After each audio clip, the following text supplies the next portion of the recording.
And that's the beauty of our sport. Just the fact that you can continue to get better over the years. And I think that's kind of one of those things that makes this sport so great, is that the more you put in, the more time you put in, the more effort you put in, the more you're going to get out of it. And then you can kind of, there's always something new to learn. This is Running for Real, the podcast for runners who know that for every runner's high, there are just as many lows. All those just missed PRs, easy runs that feel hard, injury blues, and more. Each week, we'll talk to running, health, and wellness experts about their highs, lows, and best advice to build our confidence. Running for Real is about being honest, being brave, and most of all, not feeling alone. And now here's our host, Tina Muir. Hello, my friends. Welcome to episode 165 of the Running for Real podcast. Thank you so much for joining me today. This is day 2 of my live shows that I did in Sacramento, California at the California International Marathon. If you missed yesterday's episode, it was a superstars focused episode, but just showing these humbling stories from just everyday people. You know, we hear a lot from the elites and these professionals, but I thought it was fun to show the stories of some people who have done some amazing things, have improved, have overcome all the odds, but they still managed to keep going and achieve some great things. So be sure to go back and listen to that one if you have not already listened to that one. I also talked about my experience as a guide for Joe after the show, so you can hear about that there. But today I wanted to bring, actually this was the first episode I recorded. So I did this one on the Friday and I did the Superstars one on the Saturday. Today I wanted to share the episode with Max King, who you may well have heard of.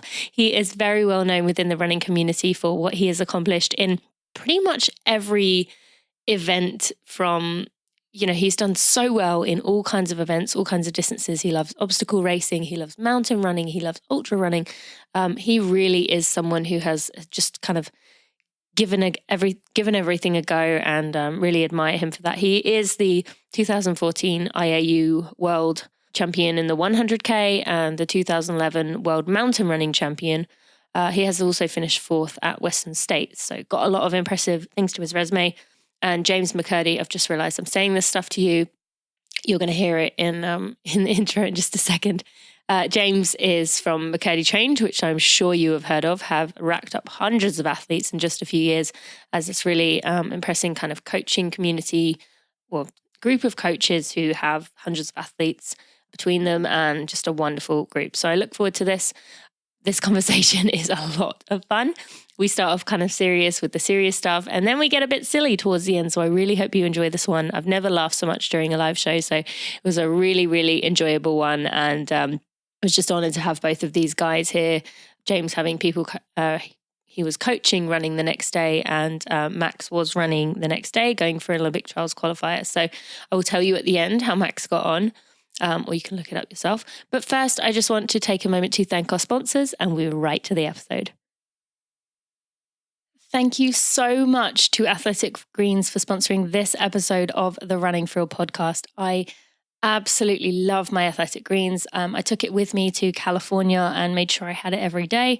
I actually have replaced my prenatal with Athletic Greens because it contains everything I need. It has the folate, it has the B12, it has everything I need because it contains 75 vitamins, minerals, and whole food sourced ingredients.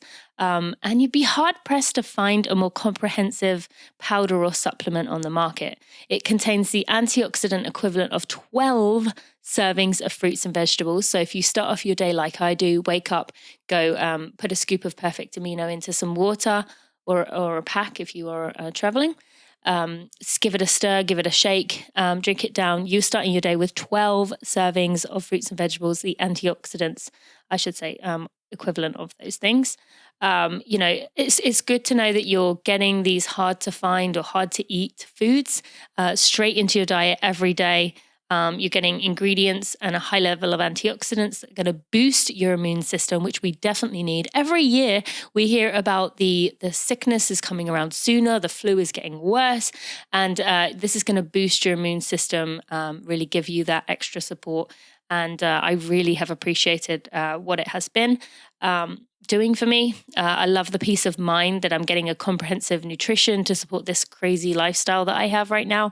And we all know that the perfect diet doesn't exist. As much as we can try, as much as we can go through different phases of life with the way that we eat. If you have athletic greens in your diet, you are going to make sure that you're having everything that you need.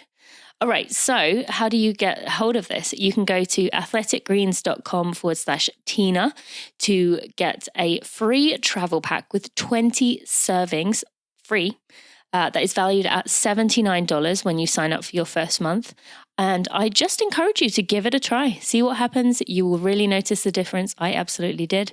They go to athleticgreens.com/Tina to find out more.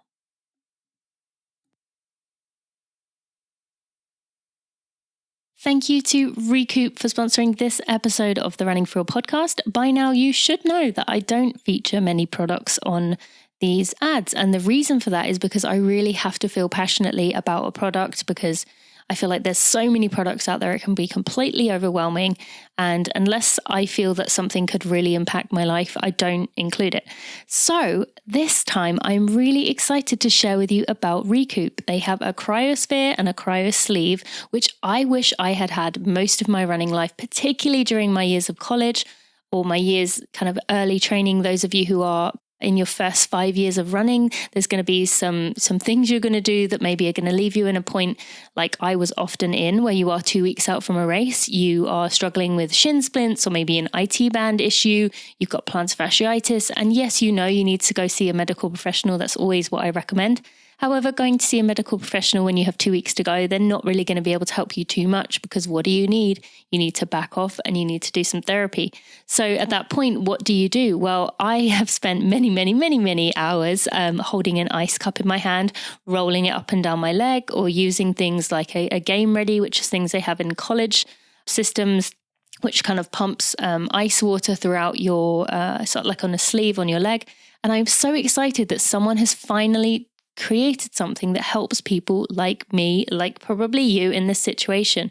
So Recoup's Cryosphere is a portable cold massage roller which combines ice and massage. It stays cold for 6 hours, so no more drippy ice cups or trying to find a freezer, which drove me crazy. It's essentially an ice cup replacement in that way, mess-free, easily cleanable. The sphere comes out so you can use it to roll the bottom of your feet, like I said, for plantar fasciitis. It is really just a wonderful product, great for recovery. This is a great Christmas gift. It's portable. And then they have the Cryo Sleeve, which combines ice and compression. It is a sleeve that you wrap around you, gives you portable cold relief. It is going to compress and just put cold liquid all around your body. So it's going to help you to reduce inflammation and just get rid of some of that pain that is associated when you are kind of in those final weeks. So I'm really excited about this. They also have thermo sleeves coming out in March 2020, which are really exciting because that's going to be able to have you do contrast therapy, the hot and cold. And this is just a fantastic product. As I said, I wish I would have had it for my many years I was dealing with shin splints. So this is really something if you are someone who has to keep working through these little niggles, or if you are working through something right now. I'm very excited to tell you that you can get 15% off by using the code TNAMUA if you go to recoupfitness.com. That's RECOUP fitness.com, recoupfitness.com, and use code TNAMUA. You will get 15% off either the Cryosphere or the Cryo Sleeve. I'm excited to hear what you think. All right, well, we can officially say a pleasant good evening. That's right, it's 5:30. You guys here for the podcast? Well, guess what? It's a live podcast. That's right. So we are going to bring up the host. Her name is Tina Muir, and she's got a couple of guests with her. And, of course, this is CIM Expo. We are out of here at Sleek Train Arena. How many of you are actually from the capital city? Do we have our capital city people? Thank you very much. Good. Got you right there. How many of you are from out of town or out-of-towners? Welcome. This is where the Sacramento Kings used to play, but now they play down at the Golden One Center downtown. I'm actually going to be the announcer at the start line and the finish line, so I'll be the one calling your names. Are you guys all running? Okay, that's good. And hopefully I'll say your names, okay? So it's going to be a fun weekend. So without further ado, Tina's got a couple of guests. Let's get it up to her, for Tina Muir, please.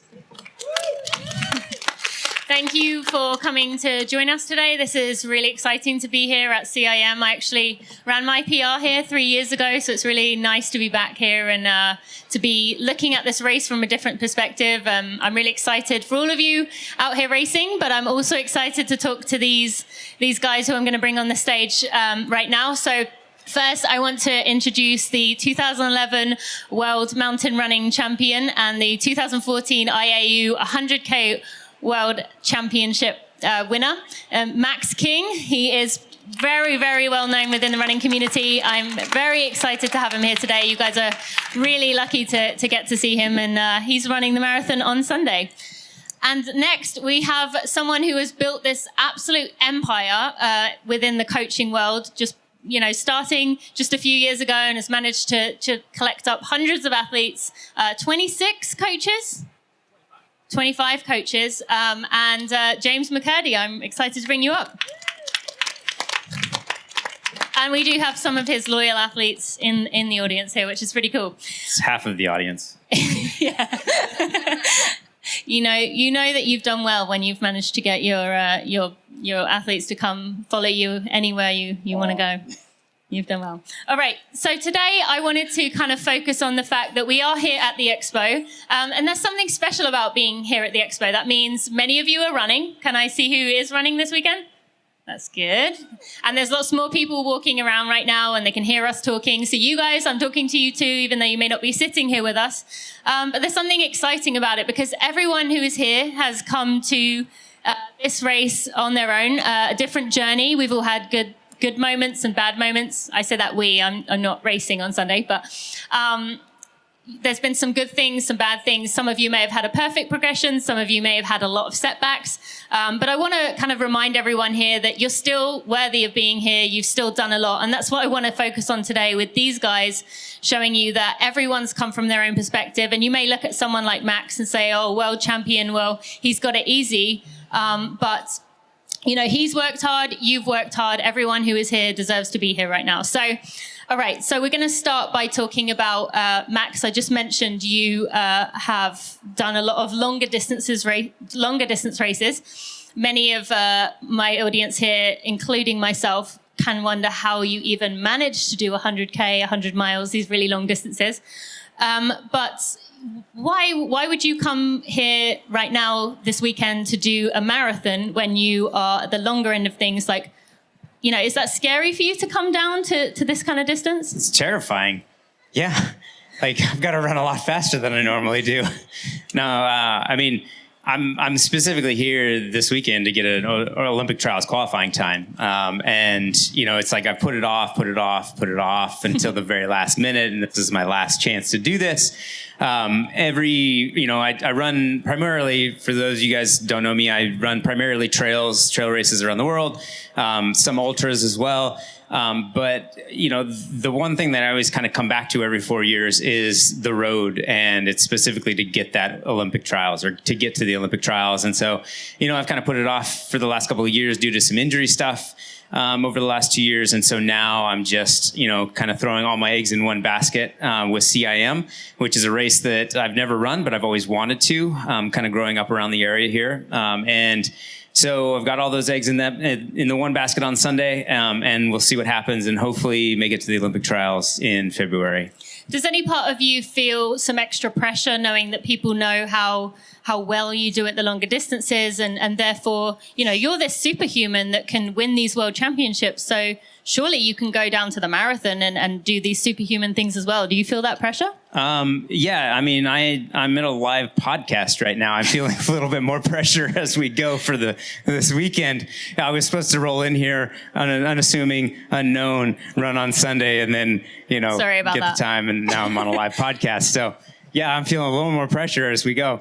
But no, coming down from distance, when the ultra marathons and the trail races and stuff, there's pressure there for sure. Especially a lot of the ones that we end up doing around the world on the Golden Trail Series.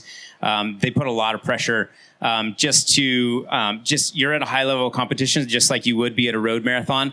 The terrifying thing for me coming down to a road marathon is, can't hide in the woods. You would. There's people everywhere. I try not to do that anyway, but It's really competitive. I've got to be on my game for that day, and I've put a lot into my training to get here, knowing how fast I have to run in order to make it to the Olympic trials. And no matter who you are, running a road marathon is a difficult endeavor. So I know it's going to be hard. I know it's going to hurt the last couple of miles of that race. And I know that I'm going to have to throw everything I've got in myself out on the course on Sunday to get that time. So that's the hard part. There's like that definite goal. When you're at a trail race, you don't have that time goal as much. You're just racing out there against the other guys, against the course, whatever it may be. But that definite time goal isn't there.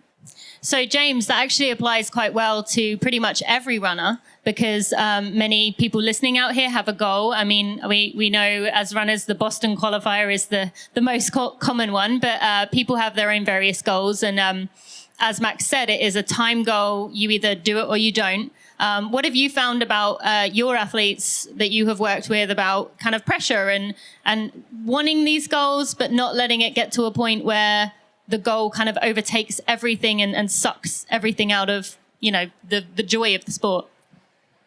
Well, in our experience, Boston Marathon can almost be like the Everman Olympics, right? So many people use that as the pinnacle of their success in the sport. But even if you get the time standard, it's no guarantee that you even get into the race. Right. There's for the past 4 or 5 years, how many hundreds or thousands of people have run under the standard but didn't get the invite because they didn't quite make the time that beat everybody else within that qualifying time. So I think one of the things that we try to focus on is how do you set the time as success, but not focus that to be who you are as a person. So many people hang this time as, well, if I don't get this time, I'm a failure. No, you're not. It's just one bad day, or you still completed the race, or you ran a 15-minute PR. That's something that you should celebrate. Even a 1-minute PR. Or even a 1-minute PR. Yeah. I had a gentleman named Steven that missed the qualifying standard by 11 seconds 2 years ago. And he thought that was it. He's never going to be able to qualify. They changed the standard by 5 more minutes the next year, and he was done. There's no way on God's green earth he was going to make it. And we just put our heads down. We got to work. And even though he failed the year before, he was able to get better a year later and qualify by a minute and a half. And he just made that window. I think for some people, Boston can be a huge pinnacle. And for others, it might be the OTQ, but it doesn't define you as a person either. Absolutely. Max, anything you would add to that? I mean, you talked, in 2002, you kind of promised yourself that you were going to make sure you found joy in things. You were not going to let kind of the pressure of having to do things to perform be what dictated you. So what would you add to people who are, struggling with that pressure of maybe if they deep down accept it, I'm letting this kind of define who I am? Yeah, so like in the moment right after a race or something, especially in one that you fail by like just a little bit, like the 11 seconds, like that's in that moment, that is a huge deal because they've put the last however many months, maybe it's 3 months, maybe it's 6 months into that one race. And all of a sudden they've failed at their goal that they have kind of like put out there for themselves. The beauty of it though, is that now you can look back at that and figure out what you've learned from that experience, correct for the next time, and go at it again and get better and better. And that's the beauty of our sport, right? Is like just the fact that you can continue to get better over the years, the longer you work at it and the more that you put into it. And I think that's kind of one of those things that makes this sport so great, is that the more you put in, the more time you put in, the more effort you put in, the more you're going to get out of it. And then you can kind of, there's always something new to learn. And that's kind of amazing. And so, just you keep at it and you improve. And then the next time you go around, you get that qualifier time and you're better for it. So it's pretty cool. We see that year after year, especially over the last 10 years, that folks who used to think, I'm over 40, I'm never going to be fast again. Well, that's not true. That's not true at all. I mean, how many Masters runners have qualified for the Olympic trials? You're just about to have a birthday. I am. Yeah. I'm hoping to be one of those 40-year-olds on February 29th. I love it. Yeah, we see it all the time, right? We have a 57-year-old woman who just ran 3 hours flat as a lifetime PR. Just because you didn't get it when you were 35 doesn't mean you can't get it when you're 45. I think that's such an important point, and it's something that, we've all had that experience where you finish the race and you've just been devastated. Like James said, this is it. I can't do this again. My heart can't take it anymore. I know I've, as an emotional person, definitely said that. But, you find a way around. Like Max said, you find the weaknesses, find the things that you need to work on. And Max, I'd love to hear from you. Like I mentioned that you've kind of done a variety of distances, but you're also a big believer in like trying different things. And like, we've mentioned you coming down to the marathon is quite scary. Like you have to run, pretty fast for a pretty long amount of time for most of us. I know that's short for you. No, it's still a long time, trust me. But sometimes when you are struggling in the marathon and, things maybe aren't going so well, it's okay to throw in some 5Ks, some 10Ks, some maybe, ultra marathons to kind of get yourself out of that rut. So what would you give for advice for people who do need kind of a bit of a kick to get out of a rut? Yeah, I mean, so I don't do well with ruts. It's just in the fact of like doing the same type of race for very long. And it's never been my strong suit. A lot of people will tell me, man, if you just stuck to marathon or if you just stuck to steeplechase, you would be so good. And it's like, no, I probably wouldn't be. I'd be burned out and I wouldn't be running anymore. The beauty of the like running is that there are so many different opportunities out there. And so I went, I was running track, road and cross country through about 2008, started to switch over to trails, ran my first 50K, started running more trail races, eventually ran a 50 miler, got into longer and longer stuff, some 100 milers, started then I've done the trail stuff, started doing some obstacle racing. I was like, this is really fun because it's short and it's like a real cross country race with a couple other things thrown in. And so I started doing that for a little while and then kind of got back out of that, started doing some 100 milers and some more ultra stuff. And then now within the last 2 years, I've actually shifted back down and done more trail races that are a marathon and under. And it's just that constant flux for me is what keeps this sport really interesting and what keeps it really fun. And so the fact that I'm coming back to a marathon after 4 years has kind of reinvigorated that spark and has made me want to start doing some more harder workouts. And all that does is gets me fitter for everything else I'm going to do next year. And that's the beauty of it. It's the more I do now, I've been, we got a snowstorm last week. So I've been on the treadmill for about 3 weeks in Bend because it's been cold, snow, whatever. Who loves treadmill running out there? Oh, well, I got Lorena. She got one. But most people do not like treadmill running. But in the winter, it's such a switch for me that I jump on the treadmill, I can set the pace, and I just hammer out these really good quality workouts, and I get really fit over the winter now. And I've kind of done that the last couple of years. It works really well. And I can go into the next year feeling really, really fit and really, really good.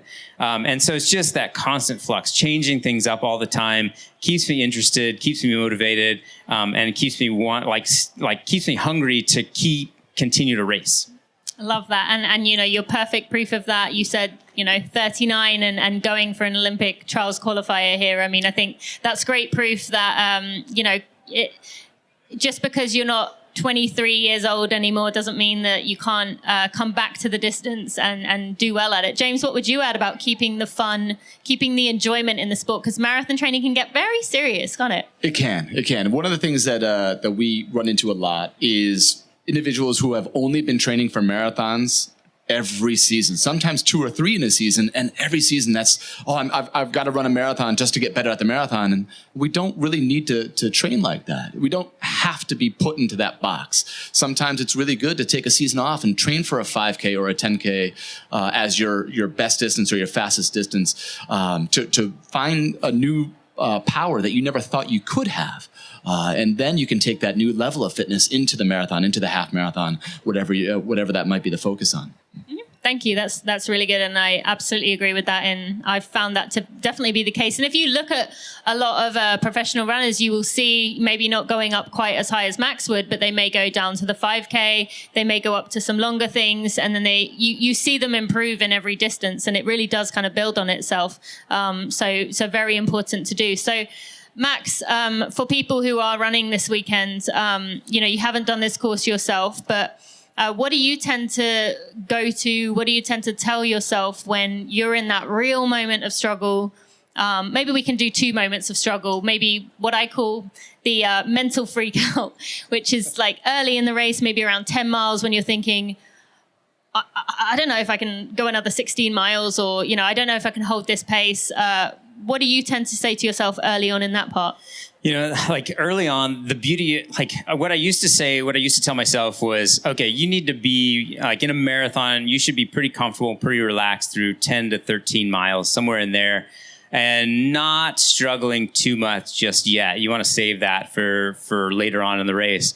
But I will tell you that things change. And now that I've been doing more of the ultra side of things, I have gotten a little slower over the years. My speed's not quite where it used to be. So the speed that I have to carry through the first 10 miles is a lot faster than what is comfortable for me. And so doing the ultras kind of changed my perspective. In the last Olympic trials down in LA, when I did that race, through the first 10 miles, I was not comfortable. Like that, when it was a lot harder than I expected it to be at that point.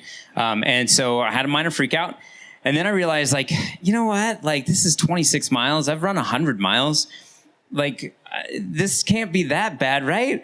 And so what I found is, like, you as you kind of do those longer distance stuff, or you do different stuff, I guess, it kind of changes your perspective. And so I kind of fell back on that and realized, like, all right, I'm not comfortable right now, but I know I can carry this for a lot longer. And so you just have to basically feel comfortable in your training. You need to rely on your training, and tell yourself that it's going to be okay, that you're going to get through it because you've done the work. Yeah, I think that's important. And even though most of us can't say we can say, oh, I've done 4 times more of this. I think there's a few of them out there, I bet. Yeah. Has anyone done a ultra?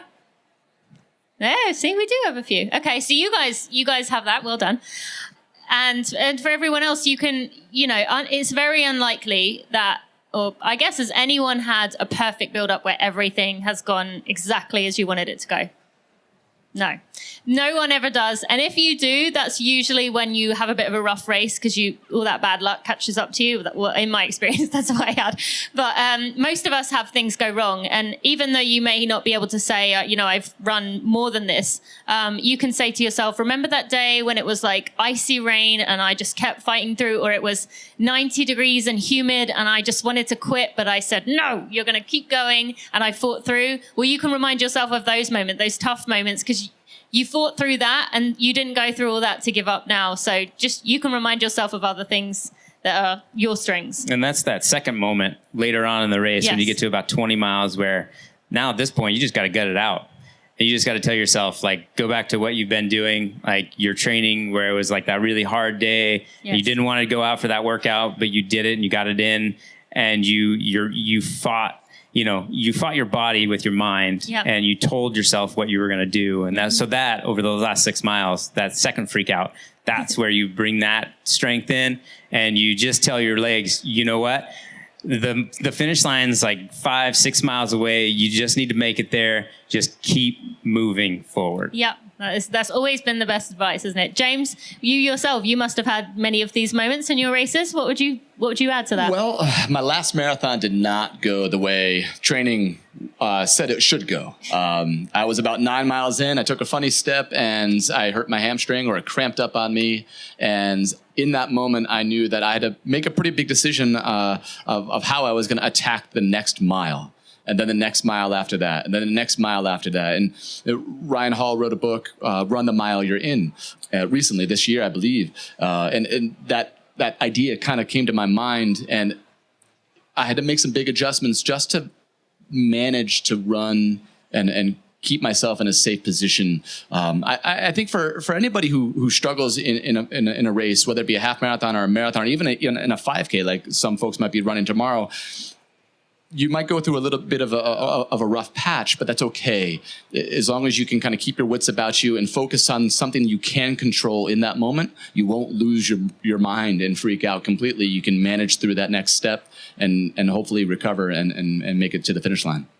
Yeah, I think that's definitely an important point. And it is very easy when you are in those rough moments to say to yourself, like, how am I possibly going to come out the other side of this? Like this, I can't do this if it lasts for another 6 miles. But often, you probably heard of the thing, just get to the next tree, just get to the next light post, whatever it may be. And even that you say, okay, I didn't think I could get there, but I've got there and I've made it to the next point and I've continued on. And what about like Max for you, James said about physically things kind of breaking down, and we tend to around this point before the race, we tend to have things come up that we panic about, or maybe your legs just feel sluggish, or you just think, what if I do cramp, or what if someone does cramp? What do you do with those kind of physical things that go wrong? Not letting that like spin you out of control, unless it is obviously something that you do need to step off the course and say, okay, this is not good for me physically and in my health. There are certainly those times where it's just not healthy to keep going, and you've got to kind of make that distinction between those times when you come down with an injury so bad that it's just healthier and smarter for you to just step off the course. And there are those times. Other times, it's just your body kind of fails you. Training wasn't there, or training was there, but race has gone a little bit different than you expected it to. Your body's not cooperating on the day. It doesn't always do what you want it to, even if you're trying to tell it something totally different. I remember in 2009, my first marathon that I did New York City Marathon, running so well. I was running out of my mind. I was running, I think I was on about a 2:12 pace, but probably shouldn't have been running that fast. I was running, I should have been running a little bit slower, like 2:14 or something. I don't know. But coming into Central Park, it starts to roll a little bit. Super nice day, beautiful coming into Central Park. All of a sudden, legs, both of them just cramp up. And I'm, hobbling along on 2 sticks. And I've got about 5 more miles through Central Park into the finish line. And at that point, all I could do was kind of stop, stretch my hamstrings out, and then run 400 meters. And then stop and stretch my hamstrings out, and then run another 400 meters. So it's like, that's how I got through the last 5 miles, was continuing to just jog and stretch. And I knew it wasn't one of those injuries where I had to stop and I was going to finish it, but it was going to take a lot longer than I had really expected it to. How did you keep your mind calm during that time? Like, you being you must have had some kind of pressure of thinking, yeah, everyone's going to know, like, that this isn't what I'm doing. Like, did the thought of dropping out ever, like, cross your mind? Like, people knowing, I don't think so. I don't care that much about what other people think. So it's a good thing. So, especially in a race like that, it's like, I'm going to do, like, I've put all the training in. I'm racing this race for me, so that I can see what I can do myself. So in that respect, I wasn't really worried about what everybody was going to think. I should have finished inside the top, a couple of Americans or whatever in the race. But at the same time, I was doing it to see what I could do in a marathon. It was my first one. And so I wanted to see what I could do. And so, it was just a matter of, like, I knew I was going to finish it. That was, I don't know, a lot of those races, unless I'm really injured, that's not a question. It's like, I'm going to finish it. And I've walked the last 20 miles of a 100-miler because of that. And it took me 5 hours to do it, an extra 5 hours. And so sometimes that's not a question of, like, am I going to finish it? Yeah, I'm going to finish it. It's just going to, like, take a little bit longer. And so I'm just going to, like, either walk it in as fast as I possibly can, or I'm going to stretch and then try to jog a little bit, and just keep putting one foot in front of the other. And that's sometimes that's all it takes. Yep. And James, what would you say? You do coach some women, and women in particular, although maybe some men too, tend to overthink about what other people are thinking of us, about the people we're letting down if a race isn't going as it should. But what would you like to remind people going into Sunday about this race being about you, about the people running, about yourself? It's not about, you may be running for a cause, but at the end of the day, you're doing it for yourself. What would you like to remind people listening? There's so much social media pressure, I think, that exists today, whether it be Instagram or Twitter or Facebook or Strava, right? Yeah, the comparison game is real. We like to go on to these social media platforms and look at what we think is probably a snapshot of the best part of someone's day, and we forget that there's still 168 hours in the week where things aren't always perfect. And running is never perfect. There's always something more that we can do. The race often isn't going to be perfect weather, perfect conditions, perfect preparation, perfect buildup, and perfect execution. It's okay. It doesn't have to be something where you're letting somebody down. Your friends and family are still going to love you. The people that are here for you are still going to care for you and still support you. They're still going to be there for you, waiting for you at the finish line. It's not as big as people make it or maybe feel internally. And I think if you can keep that inside of what it is you're trying to aim for at the finish line, I think you'll cross the finish line in a much better place. That happened to me personally in Buffalo about a year and a half ago. I had a decision to make, whether if I was going to step off the course or if I was going to finish. And it was really important for my wife to see me finish that race, that I was going to not let a disappointing effort destroy me emotionally. And I was able to cross that line with pride. Yeah, I think those are always the races that mean the most to us, aren't they? Maybe not your fastest time, maybe not even the one that, not even in your top 10 fastest times, but it's the one that you really fought through. And I know for me, for Boston this year, this was my slowest time by like 30 something minutes, but it was one of the ones that meant the most because of fighting through the way I did. But and I think that's important. And actually, just on a funny note, I was talking to one of my friends this morning, running friend, about how sometimes we as runners, and those of you who like to post, you mentioned Instagram. Max, you probably don't do this. You're probably going to be embarrassed to hear me say this, but how my friend and I were talking about how sometimes runners will do a really boring, unscenic loop, but you need a photo as it's been a while to put on your social media. So you will either drive somewhere or run somewhere just so you can get a nice photo and pretend that you ran there. And I was thinking about doing this along the river yesterday. Is it called the Sacramento River? Yeah. Okay. And it was scenic, but there's also a lot of other people along the path. And I was thinking, I might just take a photo here and say, living it up in Sacramento or something. But then I thought, everyone that lives here is going to know that it wasn't just me on these trails. There's lots of tents around and there's lots of people around. And so I just was like, you know what, I need to stop this with thinking about my photos too much and thinking about where and when I'm taking these pictures just for social media, because I think it's so dangerous. And Max, what do you find? I have never, ever done that. I thought you were above that. Yeah, I'm totally your above mountain that. photos, you've got a videographer that follows you, haven't you? Oh, yeah, totally. We have I have a video crew that follows me around, and we are always on the most scenic trail in whatever area we were, and we always get great photos. Yeah, so I never have to do that. How do you do that on a mountain? What do you rest your phone on a mountain? Rocks, actually. Rocks? Yeah, I totally do that. So I do have a tripod that I use sometimes, but I usually forget it because I don't want to carry it. So I have my phone with me all the time. And so usually I'll just rock stack it up. And if you look at my phone, there's little cracks in the screen because I'll set it up on there and I'll run over. It falls right at the right time. In the meantime, when it's on the timer, it's 10-second timer. I run over, get in position, and then boom, it falls on the rock on the ground. And then all I have are pictures of either the sky or the ground. And it's oh man. How many people recognize that? Anyone been doing this? Nobody I do this. it. I definitely have had the phone full. James, are you above this? I'm not above this, but I will say that I get asked a lot to take photos. Hey, would you? That's the nice thing about the coach is the coach can take photos, especially if your coach is your husband. the coach is forced to take the photo for the You wife. should be the perfect Instagram husband by now and know that you don't need to be asked. Do not ask them about my photography skills. There's a lot of like advantages to me having a wife that does not run, but that is one of the few disadvantages. Like, I really wish like I had somebody following me around that could take photos, because it would be so much quicker and easier.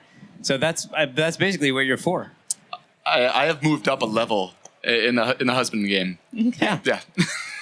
So Max, is this a secret you're letting us in on all these mountain trail runners we see with these incredible photos like that Sierra Nevada we see over there? Giving you a shout out. Yeah. We see the mountains over there in the background. So are all ultra runners doing that, setting their phones on rocks? Basically. Oh, well, they're either on rocks or they have a husband or wife that follows them around. Oh, okay. Yeah. I mean... Trade secrets. Yeah. Or you live in Boulder or Flagstaff, where you go out with a group of all other runners that also take pictures that are all sponsored runners. I don't have that luxury all the time, so I've got to do it myself. I love it. See, this did not go in a direction I expected. I did not plan on talking about this. We're talking about all the back secrets of professional runners. Yes. But what I did want to talk about was kind of staying in your own lane. Now, you've mentioned, Max, that for you, going up in distance, coming down in distance, kind of fluctuating around, finding different things works for you. James, you mentioned about the comparison that social media, and I really find a lot of my community at Strava, like really feeling pressure, like having to kind of keep up with everyone else. But Max, we'll start with you. What would you encourage people to do with, maybe they see a friend who's got really fast all of a sudden and they think, well, if I do what they do, then, I'm going to get way faster. What would you say there? It never works out that way. A lot of times you'll see somebody, especially you're right. It is Strava because you can see what everybody else is actually doing for their workouts and stuff. And you have a lot of people, and I think it happens in the road running world too, but especially in the trail running world, is like, oh, this guy, he's been doing like 140 miles a week, and he runs all his workouts at 6-minute pace, and he runs up and down the Grand Canyon. Just to throw an example of one. And it's like, I don't know who am I talking about? Like, there are tons of people who are like, oh, if I just do exactly that stuff, like, I'm going to be great. And it just never, I'm sorry, it never works out that way. You have to do what is going to work for you. Everybody is different. Everybody comes from a different background. Everybody has different strengths and different weaknesses, and you have to tailor your training to yourself. And a good coach, you guys know that, and you do that exactly for each person. And then you get people in like a group of people who are all training together, and they each have a different workout, and they're like, well, why are you doing that? And I'm doing this. It's because each person is very individual, and each person has to do something different. So yeah, James, from that, I'd love for you to talk about this. We said you have 25 coaches on staff. You've really made a point with McKirdy Trained that it's not, you haven't got this system, everyone does this. You really leave it up to the coaches, their own personalities, and the athletes finding one of these coaching personalities that works for them. Why is that so important? Well, when I set up the idea of the business, I didn't want it to be a cookie cutter concept. I believe that coaching is a personal relationship from the athlete to the coach. And it's not always going to be the same relationship, but it should be one where the coach has a good understanding of what this person's life is like. What does their job life look like, their family life, their social life, their running ability, their running life. All of those things matter in someone's world. I cannot train a NICU nurse who's overnight 4 nights a week in a hospital the same way that I might train somebody who works a regular 9-to-5 job. Their lives are so different. So when we do this comparison on Strava, it's very easy to just see this workout. Oh, if I just do this, if I could just handle this workout or this type of training, but you don't get to see what the rest of their life looks like. And that is training. It's not just that moment where you're running. It's the sleeping, it's the nutrition, it's the recovery, it's everything else that is involved with running. So anybody who's running the marathon this weekend, your race is your own because of your life. It's not what anybody else does. That's why it doesn't matter what anybody else thinks. It's your life. I think that's so important to mention, and that's actually kind of what I wanted to talk about next. Is that it's very easy for us to not consider all these other things, especially you guys out there and the people listening. This is, you may, see these elite runners, see these fast people and think, if I could just get there, but you don't take into account, Max, the fact that as a pro runner, yes, you do have obligations, you have things to do, but you can also, take a 2-hour nap in the middle of the day, or you can, you can't, with kids, maybe not. No. Yeah. No, I can't do that. I'm not quite that was what I was doing back in 2008. Okay. It was great, but it's, well, I don't know. It's just different to people who like James is like a NICU nurse, totally as he different. was saying. Yeah. And what I'm so impressed with is that people, they do train and they do marathons and they do 100-milers, and you have a full-time job.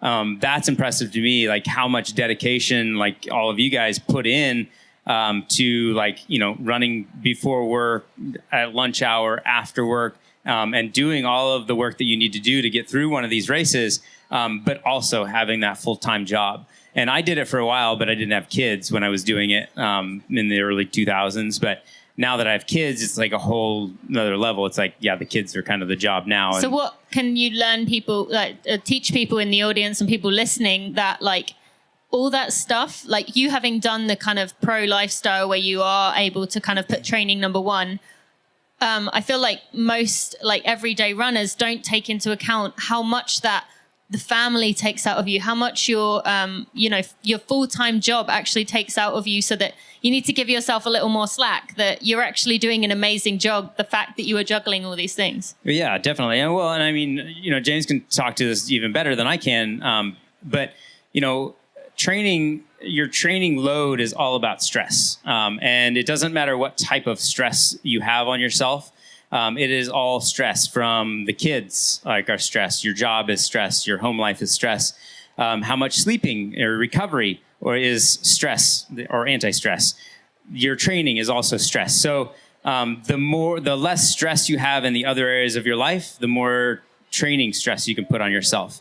The more stress you have with kids and with a job, the less training load you can handle, because you're gonna be injured, you're gonna break, and so that's really what it's all about, is balancing all of life and making all of those things work together in order to, if at the time you're training and you're trying to get better at one particular thing, then all of those other things have to balance out. Absolutely. And you have to focus on that one thing for just a little while, and then you can go back to dealing with the stress in the other arenas of your life as well. Absolutely, yeah, great, very well explained. James, what have you found with your athletes? Like, do they, you mentioned the NICU nurse, people that work full time, do they give themselves any credit? Do they kind of allow themselves to step back from other things, or do they, I've definitely been guilty of this, I can do all 3, or I can do all 6 things that I have in my life. What have you noticed? I think everyone's so different that some people can do so much, and some people absorb the stress in a different way, where they have to be reminded that it's okay to take a step back for a few weeks. It's the holiday season. You have a lot of responsibilities. You're a single parent.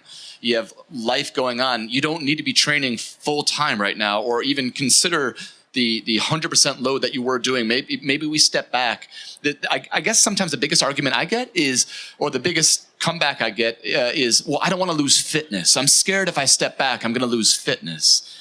But there's so much other risk to pushing so hard all the time that you'll lose so much more than fitness. You'll get hurt, you'll get sick, you'll miss a bigger piece of fitness if you don't take a step back, and reminding them that it is okay to have seasons of effort and seasons of recovery.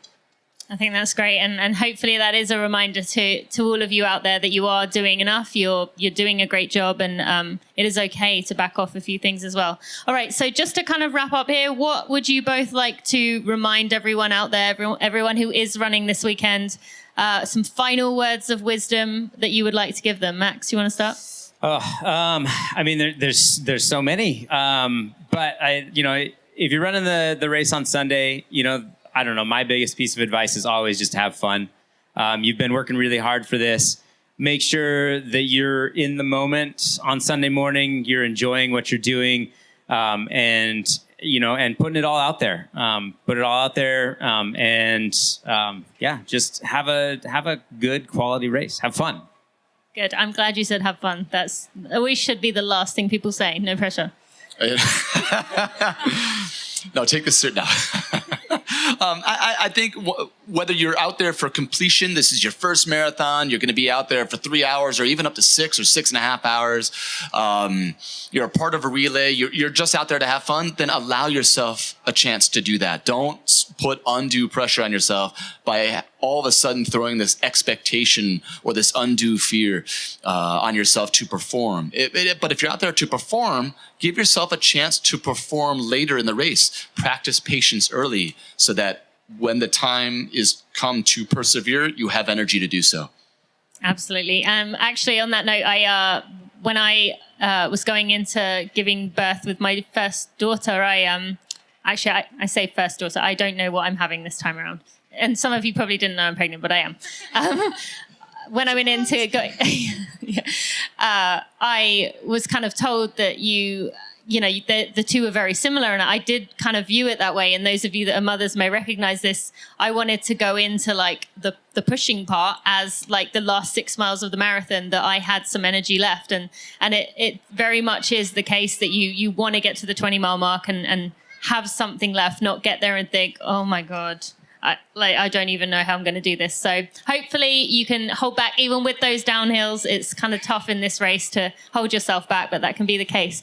All right. So quickly, Max, where can people find you online? Instagram, it's MaxKingOR, and Twitter as well. And then I'm on Strava and Facebook too. But you just added to the pressure now. Now they're going to compare themselves to you on Strava. Yeah, no, I know. But Strava's so much fun though. I mean, you got to admit, like, it's kind of fun. I have like these friendly little like competitions with other guys in Bend and stuff too. And it's always just kind of Who does fun. a 75-mile run versus a 120-mile long run? Yeah, kind of. Well, yeah, sort of. All right, James, where can people find you? Tell us a little bit about McKirdy Trained. Yeah, everything on Instagram, Twitter, Facebook everything is at McKirdy Trained.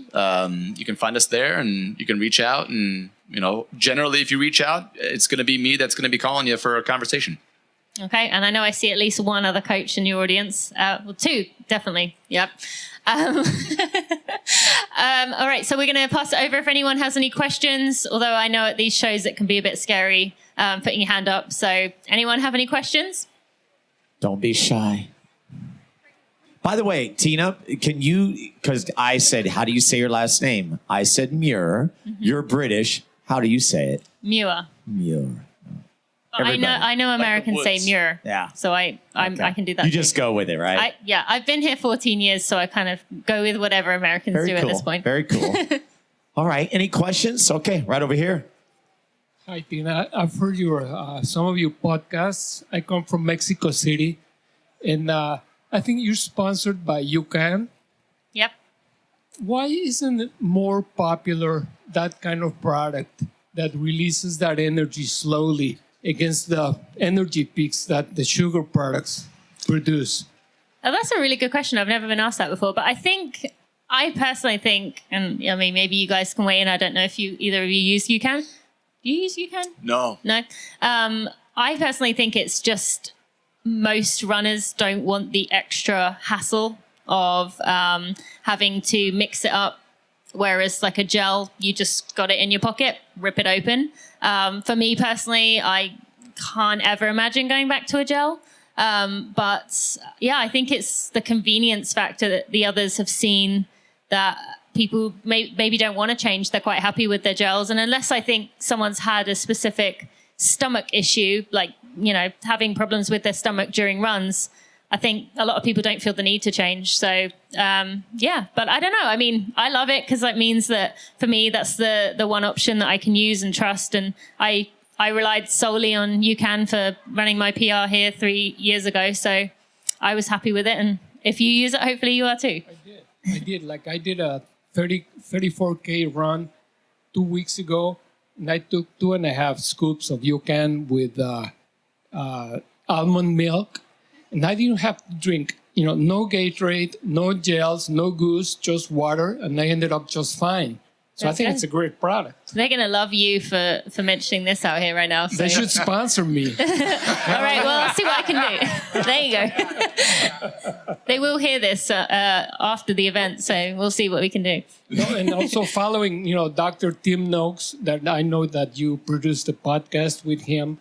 That I think it's very interesting the not relying so much on carbs, but on the body's fat storage. And I just want to say for anyone who doesn't know what Generation UCAN is, I'm probably making some of the other sponsors mad here, but Generation UCAN is a super starch. You mix it as a powder, goes in your drink, stir it around, and it's specifically created so that there aren't the sugar highs and lows. You just keep steady energy, and I've personally attested for many years that it works. So thank you so much for your question. Thank you very much. Anyone else have a question? Come on, McKirdy group. You've got to have something here. Okay, cool. Heather, is there anything you can ask James that will embarrass him on the stage? Will embarrass him? Yeah. Oh, yeah, totally. I don't think you want to give me that microphone. No.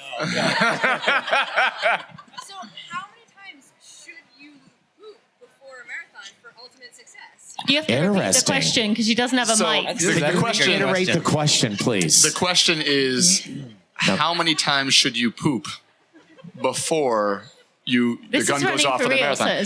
So everyone's different, but personally, I don't feel right unless I've gone 3 times.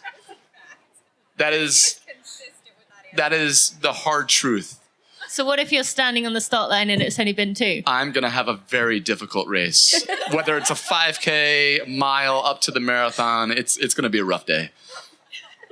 And how about some people get nervous for these live shows? Was that another nerve-wracking? Did that happen before? This is well. Are you a coffee drinker? I like black coffee. Okay, coffee comes into about it 45 minutes before my main event. Yep, and I'm good to go. One. Well, Where do we go from here? Well, this is James's fault. He was actually asking generally Max about a porta potty is really where we... You were asking Max what he ate before. I was, so you started us on this topic. The idea of race evening nutrition is often the hot button. What should somebody eat before the marathon? I'm a big fan of Thai food because it's a little salty. Noodles, I like it. It's got the carbs, it's got the salt, it's got a little bit of whatever chicken. But Spicy, you said, so the next morning you can. Well, that gets you your 3. Spice level 3 is, you don't want to go to spice level 5. No, that's too much. But you had mentioned that you enjoy Mexican food. I do enjoy Mexican food. It's my favorite, but I don't normally do that before a race. That would be an option, but usually it's just kind of like something super regular, like pasta or whatever, with a little bit of protein, some vegetables, that kind of thing. So pretty standard. I mean, it's as far as like a race meal goes. But would you focus a little bit more over today, yesterday, into tomorrow? Your carb loading idea at all? Dude, I'm 39. I don't care anymore. I'm so far past that. I'm like, I ate a donut this morning on my drive down here. That's where I'm at. Love it. Yeah. So no. The work is done. The work's done. Like, there's nothing I can do. All I can do right now is just screw it up. And so, like, that's what I'm really trying not to do is just screw it up for Sunday. And so everything, all that work is done. Like, I don't worry about anything the last couple of days before a race, especially with my diet and stuff. It's like, eat normal, like what I'm normally eating. I don't carb load. I never really have. It's kind of been shown like it maybe works, maybe doesn't. So there's a lot of questions out there about it, but you have to kind of plan that out several weeks in advance. So it's a lot of work. And when you're living life and stuff, like for me, like that diet piece, that is one of the hardest things for me to work into my training is changing my diet because of family. I eat everything in sight, that sort of thing. So that's why. I think it's pretty important to talk about, especially the night before, 2 nights before the race is some people are thinking about, oh my God, what am I going to do? I need to have everything perfect. No, you don't. You don't. No, I mean, the training's in there. It's all done. And so in my early days, yes, I was superstitious. I really focused on a lot of that stuff. And now at this point, it's like I don't care. Like, it just doesn't matter as much to me anymore. Like nailing every single like little detail. The details are done. They're out of the way. They've been done. And I feel like I probably screwed up one of your athletes now. Sorry. I apologize for that. I'm still gonna eat all the carbs. That's fine. No. I mean, I'm not like saying like, don't. This is totally fine. I mean, you can carb a load all you want to. I'm just like, for me personally, I'm like, I don't care anymore. James, as we don't seem to have any more questions, any more fangirl questions for Max here? No, I'm good. I've got some private things to ask. Oh. I've heard some. Oh, no. Oh, so Courtney. So I heard a rumor Closer. that you once pinned a bib to your skin. Is this for Tina? Is this for me? Yeah, is that question for me? No. I wouldn't. I'm definitely not that person. Oh, no? I would cry before I even got the pin in me. So where did you hear that rumor? I just heard it. Really? Yeah. Huh. That's funny. Yeah, it was me. I did it. It is a rumor that's floating around out there. It may or might not be true. That's intense. It's not that bad. It's no big deal. How many times have you been asked that question? A lot over the last, like, the rumor, like, is, like, It's gathering perpetuating. speed. It's, like, getting bigger. And so, like, I can't really go And now anywhere you've just told all my anywhere. listeners, so anywhere they go. I know. That's the thing. It's, like, it's yeah. So it's, like, yeah. That was, Well, now you kind of have to tell it. it was about 20 years ago. This is have you ever said this? Yeah, I think I have. Yeah. There's plenty of people that know that. That was back in the college days. Yeah. Well, Yeah. that's how tough Well, it was so okay. So it was during a race where you have to eat 6 meals. So just to give you some perspective on the race, it's a 5K race that we used to have at Cornell called the Dining Hall Classic, right? And so the Dining Hall Classic was we go to each dining hall on our campus and eat a meal at each dining hall, and then finish with a lap on the track and a Happy Meal. Yeah, that was the 6th meal. And so that was one of the, like, my greatest moments in college. This was like an event that was made for me. And so, yeah, I pinned a bib And that to wasn't hard enough, so you thought, I'm just going to step it up a level? Yes, I pinned a number to my chest and race like that. Well, in case it wasn't obvious by this point, Max is definitely the toughest of anyone in possibly history. the world. I don't know about that. Some people would use the word stupid. But you got a Happy Meal out of it. I did, and I still have the 3 toys from it too. And the scars. And I don't, maybe. Might. Okay. Well, guys, Max King and James McKirdy, I want to thank them for coming on this show today, for being here right now. You know, they could have been spending their time in many other ways, but they are here with us. Thank you to all of you being here, and wish you the best of luck. Any quick one-sentence things you want to tell them for Sunday? Have fun with Max, maybe? Have fun. Good luck to everybody running, and yeah, pace it out and run a great race. Yeah. Double knot your shoes and control that controllable. 3 times. I just want to add about the double knot your shoes. When I ran Boston this year, I forgot about my shoelaces, so I just haphazardly did them. And I swear I spent the first 1.5 miles like doing that like kick up thing that you do to like check, but you're trying to run at the same time. You're And I was, trying to look at 'em? Flicking my foot up, trying to look at my shoelace. And then I just had to let it go and say, you know what, if it comes undone, it comes undone. So. See, James, you are a good coach. I mean, I'm here telling everybody, hey, have fun. And you're here telling them the practical stuff like double knot your shoelaces. It's like stuff I know, but I'm like, really? Oh, yeah, I should double knot my shoelaces. That's a good idea. You were made to run. Yeah. You were made to coach. Yeah, exactly. Well, job. thank you both so much. I've Good really coaching. enjoyed this conversation. Thank you guys for being here, and thank you to CIM for making this happen. All right, let's give a nice big hand. Tina, Max, James, thank you guys for being on the main stage here. Of course, I'm sure they'll be available if you have any other questions privately, right? Outside of that, enjoy the rest of the expo, which goes to 7 o'clock. That was fun. Thank you, guys.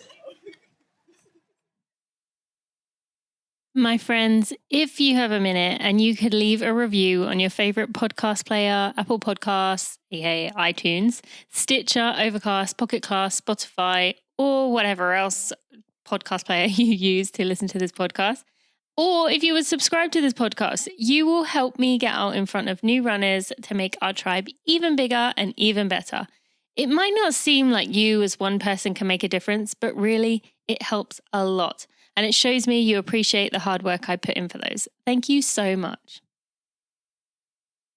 Well, that was definitely the most kind of open and kind of running for real episode that I have recorded as a live show. But I loved it. And I loved that we could just kind of mess around and everyone have a bit of a laugh. So I hope you enjoyed that one too and you were laughing along on your run or wherever you're listening to this podcast right now. So I did tell you Max did not hit his qualifying time to get into the Olympic trials, but he was going for his 5th Olympic trials qualifier. So I think he's had his fair share of qualifying for the Olympic trials and he still had a great race and, you know, put himself out there. So you got to admire him for that. James had his athletes, McKirdy athletes did really well. So that was exciting. And there was, as you may or may not have seen, there was a lot of Olympic trials qualifiers at this California International Marathon. So it's just kind of maintained its reputation as a fast race to go to. Although anyone thinking about doing it, I just want to remind you, when it is told it is a net downhill, there are rolling hills most the first half. Keep that in mind. Really caught me off guard when I did this race in 2016 and I was not prepared for it. So keep that in mind. It does say net downhill. It is a fast course, absolutely a fast course, but there are rolling hills. So don't expect it to be one long flat downhill, which is what I kind of thought it was. All right. So thank you so much for listening today. I hope you have enjoyed both of these live shows. I have really enjoyed recording them. We will be back to regular episodes again next Friday. Thank you so much for listening, and I will see you then. Thanks for listening to the Running for Real podcast. Be sure to check out tinamuir.com for show notes and even more helpful running information.